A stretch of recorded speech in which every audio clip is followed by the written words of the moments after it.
When were you blown away by your own stupidity? 1.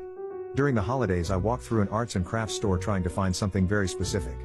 After finding out they didn't have it, I got in a long line to check out.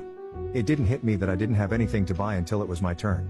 I just walked past the cashier, waved, and said, "Have a nice morning." It was at night.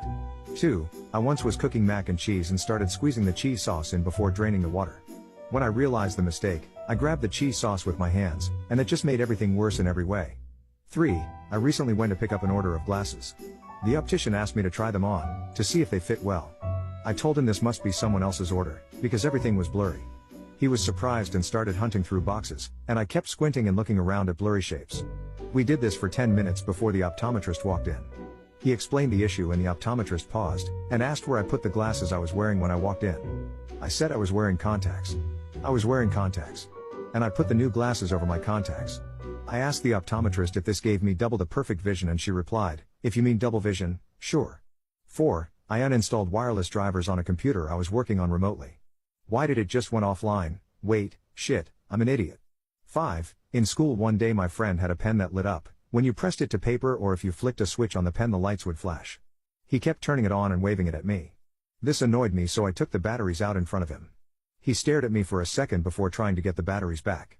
In the midst of the struggle I decided the best way to stop him from getting them, so I popped them in my mouth, then proceeded to swallow them. My friend returned to staring at me, but with a panicked look on his face. I didn't think anything of it at first, but eventually I realized that I shouldn't have done that. I started feeling weird. I held my hand up and asked my teacher if I could go to the nurse's office. Skeptical, she asked me why. I told her I had just eaten 3 small batteries and was feeling weird. She stared in disbelief for a second, then told the class that she'll return in a moment and immediately seized my hand and practically dragged me along, sprinting to the nurse's office. She threw me into the nurse's office and screamed. "He's fucking swallowed batteries." The nurse jumped up out of her chair. "Oh my god, oh shit, I'll ring the hospital and find out what we need to do." I immediately felt like the stupidest idiot alive. I asked if I was going to be okay. My teacher looked at me and smiled the fakest smile I've ever seen in my life. "Of course you're a boy." I was given laxatives and a sieve. They came out. I wish I still had them. A trophy of the stupidest I've ever been.